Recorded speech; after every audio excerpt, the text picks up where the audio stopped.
quero poder mostrar para vocês que a nefrologia não é uma coisa tão complexa quanto a gente imagina. Simples nada é, né? Mas não é tão complexo assim que grande parte do teu medo foram minhocas que colocaram na tua cabeça, tá bom? A gente precisa desse primeiro bloco como nivelamento de conhecimento, tá? Então, aqui na introdução, aqui a gente vai ver nesse bloco, né, a importância do rim na homeostase, a gente vai entender isso. A gente vai revisar anatomias básicas, revisar a fisiologia, sinais clínicos, os principais sinais clínicos de doença renal, tá? E aí a gente vai entender a importância do diagnóstico precoce, tá? Nas listas de funções, naturalmente aí vocês acabam pensando nessas quatro grandes funções do rim, que é ali a filtragem do sangue e a excreção dos seus metabólitos, a reabsorção de água e eletrólitos, né? O controle ácido básico, então, um paciente acidose, o rim vai ficar responsável por reabsorver o bicarbonato para controlar essa acidez sanguínea, tá? E a produção de hormônios, né? Da eritropoetina, que vai aumentar a produção de hemácias na medula, e a renina, que vai fazer uma regulação aí da pressão com um objetivo específico, tá? Beleza, mas uma coisa que eu quero que vocês entendam, até mesmo para interpretar exames, para interpretar o paciente e tudo mais, essas funções são importantes, mas não é a especialidade do rim. O rim tem uma especialidade que qualquer alteração que o paciente presente, tá? Ele vai refletir nessa condição. Ele vai ser menos competente na sua maior especialidade, tá? Que é reabsorção da água. Alguns podem chamar de concentração da urina. Acaba sendo a mesma coisa, só que eu vejo assim que ele não está preocupado em concentrar a urina, ele está preocupado em reabsorver a água o máximo possível, um bem tão importante que é a base da vida biológica, né? Sem a água não existiria vida, então ele tem essa principal função de reabsorção, tanto que qualquer alteração que tem no rim, a gente vai ter um sangue, uma urina diluída, a gente vai perder mais água do que deveria, tá? Então, aquilo que o cara faz com maior performance, ele está preocupado em detalhes, ele está preocupado num tênis que ele performe melhor, ele está preocupado num ter pelo no corpo para poder nadar melhor e ganhar milésimos de segundos. Então, quem trabalha em alta performance procura a linha da eficiência máxima. Qualquer coisa que mude, o ambiente que mude, o método que mude, ele já não consegue performar da mesma forma. É isso que eu quero que vocês entendam do rim. É a habilidade dele principal, a maior performance que ele causa, que ele faz, é a reabsorção de água, tá? Anatomia do rim, né? Então, lembrando que o rim direito, ele é mais cranial que o rim esquerdo, está intimamente ligado ao fígado, tanto que a gente vai fazer análise de ultrassom, se tiver líquido, se tiver um espaço entre o rim direito e o fígado, a gente sabe que tem líquido livre, tá? O rim esquerdo é mais caudal, o que torna ele mais palpável, então a gente vai palpar, está em cima do cão, do animal de costas para a gente, vai apalpar, a gente consegue entender, visualizar melhor na palpação, né, o rim esquerdo, tanto que a gente pode achar cisto, a gente pode achar alterações de deformidades, rigidez, dor, diminuição, né, então ele está atrofiado ou ele está aumentado. Com a mão bem treinada e uma semiotécnica afinada, a gente consegue perceber isso na palpação, tá? O rim, a sua localização tem fatores protetivos, como as últimas costelas fazem essa proteção mecânica do rim, e o posicionamento dela retroperitoneal, ele está dentro do abdômen, mas fora do peritônio, também tem uma condição protetiva. Imagine uma alça intestinal que rompe, né, um corpo estranho que causa ali a, a excreção de fezes no abdômen, essas fezes não vão encostar no rim, tá bom? A importância clínica é realmente o entendimento da anatomia, qualquer alteração nesse posicionamento, formação, tudo mais, a gente já entende como patológico, tá bom? Essa imagem do Dux eu gosto muito porque é um desenho mais próximo da anatomia, tá? Então, a adrenal não é supraadrenal, a gente acaba falando, eu muitas vezes falo, mas ela é do lado do rim, não está em cima do rim, como as figuras de anatomia humana nos fazem pensar, tá? O rim direito é mais cranial que o rim esquerdo. O ilho, né? Então, a partidinha de dentro do feijão é voltado para a linha medial, tá? E a grande curvatura é virada para a parte lateral, tá bom? Pelo ilho vai vir a artéria, sai a veia e sai a ureter aqui para a excreção da urina, né? Voltando a lembrar também fundamentos na anatomia, que o rim do cão e do gato é unipiramidal. Então ele vai ter uma cortical, medular externa, medular interna e pelve desembocando no mesmo, né, no mesmo ilho, tá? Então isso entra nesse entendimento. Aqui também a gente consegue ver, né, que a artéria chega e um calibre grande, né, 20% do sangue, do débito cardíaco, é a quantidade de sangue que entra no rim por minuto, né? E ele rapidamente ele já vira uma arteríola na região cortical, tá? Ele é vermelhinho porque são várias arteríolas, né? Então entra bastante nessa análise, tá? E aqui relacionado a qualquer unidade funcional do rim, a unidade, não a célula, é a unidade funcional do rim, é o néfron. O néfron vai fazer o quê? A filtragem glomerular, a reabsorção tubular, a secreção tubular e a excreção de urina. Na filtragem, né, ele vai reabsorver do sangue, do plasma do sangue, a água, eletrólitos e glicose, é isso que vai passar na peneira, mas não é tudo isso que vai sair na urina, né? Então, que é o produto é o filtrado glomerular. Desse filtrado vão acontecer reabsorções e secreções por todo o tubo. Então, vai ser absorvido mais grande volume de água, vai ser absorvido sódio, glicose, nutrientes, né? Vai ser secretado, né? Do sangue, vai vir para o túbulo também íons de nitrogênio, né? Potássio, medicamentos, toxinas para o lume do túbulo. Ainda tem coisas que ainda vão ser expulsas da artéria para daí sim conclusão da produção da urina. Então a urina é filtrado glomerular menos reabsorção mais secreção. Isso é o produto da urina, tá? E a função do rim é fazer tudo isso perdendo o mínimo de água possível, concentrando a urina da maneira mais eficiente possível, tá? A gente vai ter dois tipos de néfron, a gente pode classificar eles pela localização do glomérulo e pela profundidade da alça de Henle. Então, a gente vai ter o néfron cortical e o néfron medular, tá? Alguns podem chamar também esse medular de meganéfron, né? Então, são os néfrons que vão aumentar mais ainda a taxa glomerular pela falta de outros. Numa necessidade de melhorar desempenho, ele vai se sobrecarregar, tá bom? Se ele ficar sobrecarregado por muito tempo, ele também vai começar a morrer, tá? Existe uma taxa ali de quantos néfrons medulares vão ter para cada, né? Quantos néfrons corticais vai ter para cada néfron medular, tá? Mas é uma proporção considerável. E aqui está o esquema. Você não entende grande parte da fisiologia e da funcionalidade do néfron porque você fica imaginando esse desenho. Você tem que imaginar esse. Aí então, o que o professor pôs? Para mostrar a diferença, entender por que é tão difícil entender fisiologia com essa imagem. Tá? Ela só tem um benefício aqui, que é o que eu estou usando essa imagem. Entender o fluxo do sangue e o fluxo da urina. Lembra que eu falei que a urina que sai aqui, ela é um produto do filtrado glomerular, menos as reabsorções, mais as secreções? Então, isso daqui é um caminho para você entender por que é feita cada absorção e reabsorção, tá? A arteríola aferente vai trazer oxigênio, vai sair pela aferente, aqui vai ser produzido o filtrado glomerular, que é o ultrafiltrado do plasma, né? É um filtrado do plasma, desculpa.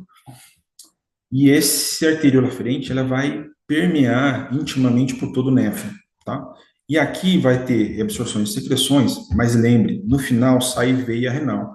Então aqui sai pobre em oxigênio. Então nesse momento que é reabsorvido sódio, é feita reabsorções e feitas secreções, também a troca gasosa entre oxigênio e sai CO2, tá bom? Então todo esse sangue que entra no rim não volta para a artéria, ele volta para a circulação venosa, tá bom? Isso pode parecer óbvio, mas tem que ser falado, tá bom? E o aparelho justo-glomerular, você não entende o aparelho justo-glomerular porque você imagina essa imagem. É isso que você pensa do néfron, e aí quando você lê o aparelho justo-glomerular, você não entende bolhufas, tá? Isso por quê? Vamos ver, artéria aferente, artéria eferente, ela não fica solta. Esse Vzinho aqui, ó, ela vai se grudar, ó, encaixar nesse túbulo distal. Então, esse Vzinho aqui, ele se encaixa aqui, ó, bem nessa voltinha, tá? Então, olha aqui a imagem. artéria aferente, artéria eferente, glomérulo, cápsula de Bolger, túbulo proximal, alça de Henle, túbulo distal. Aqui o túbulo distal. Então, aqui cortando essa imagem, isso daqui é o túbulo distal.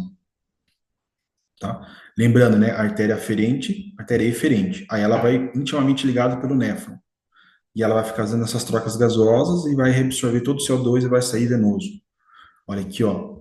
A gente vê na imagem, parece que é sei lá, uma película só. Não, são várias células. Todas essas células têm metabolismo, produção de energia, tudo que toda célula faz.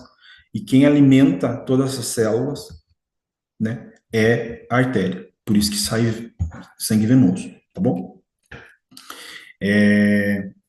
Tá, e agora, sem muita leitura técnica, quero que você entenda isso. A leitura você vai poder fazer depois e você deve fazer a leitura, o estudo depois, tá bom? Mas isso que eu vou explicar para vocês, para um pouco de anotar e presta atenção aqui. Qualquer coisa, volta o vídeo, mas presta atenção aqui. O aparelho justaglomerular ele é um fiscal de qualidade. Esse entra na condição, tá? Ele está na posição perfeita para fazer isso. Por quê? Porque ele consegue computar, analisar o sangue que entra no glomérulo e o sangue que sai. Então, o que entra menos o que sai é o que produz, é o filtrado glomerular. Só que o filtrado glomerular vai passar pelos túbulos e vai ser alterado, vai ter secreções e reabsorções aqui.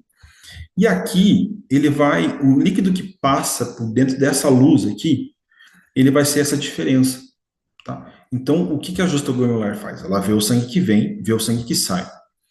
Essa diferença foi para algum lugar. Então, vai ser feita absorção e reabsorção e secreções, e aí vai produzir um líquido que passa aqui. Então, ele vai interpretar esses três dados e vai entender se o sódio aumentou, se não está, se a filtração glomerular está melhor, se não está, se a pressão caiu, se precisa de mais sangue, se não precisa. Então, tudo isso é a computação e análise de dados na maior eficiência, de quando você nasce para quando você morre, tá bom? É isso que o aparelho justaglomerular faz. Mas cada néfron tem o seu aparelho justaglomerular. Então, sim, são vários néfrons computando dados e interferindo no sistema, fazendo a sua contribuição para a alteração do sistema, que se torna uma condição muito grandiosa e impacta tanto a vida dos pacientes, tá bom? Então, é isso que eu queria que você entendesse do que é a aparelho justaglomerular. A partir daí, você vai entender, né? Ela é composta pelas células justaglomerulares, que estão aqui no meio, tá? Pelas mácula densa, que é essa camada de célula intimamente, né, que está dentro do túbulo. Então, é a parte do túbulo que está grudada, encostada na justa glomerular. E as células mesangiais extraglomerulares, que são essas células aqui. São essas daqui. E aqui dentro está as células justaglomerulares que fazem essa análise, tá bom? E aí, o que ela interfere? Ela vai alterar a pressão arterial conforme a sua necessidade para aumentar a filtração glomerular. Então, aqui ela está pouco se importando com o resto do paciente, ela só está preocupada com o rim. Ela vai usar para controlar a pressão o sistema renina-angiotensina-aldosterona, tá? Que vai dar o gatilho para essa cascata de feedback hormonal para quando cair pressão no sangue, ou quando diminuir a pressão sanguínea, ou aumentar a concentração de sódio, ou diminuir a perfusão. A perfusão, pense que é o delivery de O2. Está chegando menos sangue, quantidade, volume, está tudo certo, mas está menos sangue, menos oxigênio está chegando no rim, ele vai ativar a renina-angiotensina para melhorar a perfusão, oxigenação, tá bom? Então, a pressão não necessariamente é apenas redução de oxigênio, a pressão também é redução de volume. Mas se eu tenho um paciente anêmico, que não está entregando a mesma quantidade de oxigênio, ele vai ter uma alteração de renina-angiotensina-aldosterona. É isso que eu quero que você entenda, beleza? Então, paciente desidratado, né, o paciente anêmico pode ter uma hipertensão reflexa devido à renina-angiotensina-aldosterona. Nossa, aí já, se você já está trabalhando na rotina, isso aí já começa, é por isso, beleza? E agora vamos entender de uma vez por todas o que é renina-angiotensina-aldosterona. Então, você vai ter acesso a esse material, né? Então, a renina, ela é secretada pelo aparelho justaglomerular, pelas células do aparelho justaglomerular, quando tem queda de pressão, perfusão. A angiotensina, ela vai ser um produto ali de uma cascata bioquímica que é um hormônio que vai fazer aumento vai fazer a vasoconstrição periférica e aumento da pressão central, com um único objetivo, função de melhorar a perfusão renal. E a aldosterona é um hormônio que vai ser secretado ali pelas suprarrenais, que vai aumentar a reabsorção de sódio, tá? E vai ali fazer essa regulação do volume, volemia, para melhorar a perfusão, tá? Clássica, né? A angiotensina produzida pelo fígado, a renina, quando cai a pressão, dá o gatilho para a produção de renina. Os dois interagem e produzem angiotensina 1, que não é muito boa. Aí a angiotensina 1 vai reagir com a ECA, enzima, né, produzida pelo pulmão, e aí vai ser produzida a angiotensina 2. Essa sim, muito potente, vai fazer vasoconstrição periférica, vai fazer feedback positivo para a produção de ADH, o hormônio antidiurético, tá? Ou vasopressina, é a mesma coisa. Vasopressina e ADH é a mesma coisa, tá? O córtex adrenal vai produzir aldosterona, que, junto com a angiotensina, vai trabalhar no rim para a reabsorção da água e reabsorção do sódio, para regulamentação, com todo esse objetivo para aumentar a pressão. O sódio aumentado no sangue vai fazer desidratação intersticial, aumentar a volemia central, tá bom? Então, tudo isso entra nessa cascata, única e exclusivamente para salvar o rim, que se lixa os outros. Então, nessa condição, né, vai ter esse fenômeno, né, da liberação da renina, que é abaixo da pressão, a conversão de angiotensina, de angiotensinogênio para angiotensina 1. A angiotensina 1 é convertida em angiotensina 2 pela enzima convertora de angiotensina, a ECA, né? E a angiotensina 2 vai fazer vasoconstrição, eliminação, estimulação da secreção de aldosterona e a estimulação da liberação do ADH. E a aldosterona no nefro vai aumentar a reabsorção de sódio, a secreção de potássio, contribuindo para o aumento do volume de sangue e pressão arterial. Quando eu expliquei lá, isso aqui fica mais sentido, mas está aí para você dar uma lida e aprofundar mais e realmente gerar decorar melhor isso. Mas é importante entender e prestar atenção na explicação de por que tudo isso, tá? E para também definir, a gente falar a mesma linguagem, né? A azotemia é o aumento da ureia creatinina no sangue sem sinais clínicos, é um achado laboratorial, você pode suspeitar, mas só vai ter certeza depois que fizer a ureia creatinina, não tem nada de sinal clínico que te indique que esses valores estão aumentados. Se você tem um sinal, já não é mais azotemia, é uremia, tá? O conceito, né, é a azotemia só elevação sanguínea sérica, uremia é quando a ureia creatinina geram sinais clínicos. A causa, azotemia baixa, filtração glomerular, e a uremia ali é o agravamento da azotemia. Sintomas, sinais clínicos, a azotemia não tem, e a uremia vai ser letargia, vômito, halitose, urêmica e convulsões. A azotemia pode ser renal, pré-renal, pós-renal. A uremia vai ser o agravamento do efeito pré-renal, renal, pós-renal. Mas grande maioria das vezes está relacionado à doença renal crônica, tá? Por quê? Porque a insuficiência renal aguda não necessariamente a gente vai conseguir perceber a uremia como sinal, tá? Mas ele está passando por uma síndrome urêmica com certeza, tá? Dependendo do nível, ele vai estar passando por isso sim, tá bom? Os sinais clínicos comuns, poliúria, polidipsia, letargia, perda de peso, avançado já um hálito urêmico, vômitos e edemas, mas a gente vai ter sinais mais graves, tá? Infelizmente, pacientes que apresentam esse tipo de alteração, eles já não têm mais um prognóstico muito bom, que é a estomatite urêmica, a necrose vasculite urêmica, que é a necrose de capilares bem da extremidade, então essa necrose em ponta de língua já é um sinal prognóstico bem desfavorável, tá? Infelizmente, não tive nenhum paciente que conseguir reverter desse quadro. Convulsão e encefalopatia urêmica, também como sinais, né, do agravamento, realmente quase que paciente terminal, tá? E vai evoluir para hipotermia e prostração extrema, que funções vitais somem e o paciente entra em falência múltipla, tá? Então, quando a gente começa a apresentar esses sinais, a gente tem que começar a conversar, aplicar o protocolo de má notícias, começar a explicar para o tutor que a gente está fazendo tudo que é possível, mas infelizmente não está tendo resposta, e entender que a qualidade de vida agora vai ser fundamental para a gente tomar as decisões corretas, tá? Bom, eu acho que é isso, nosso primeiro bloco. Espero que tenham gostado e espero vocês no nosso próximo módulo, beleza?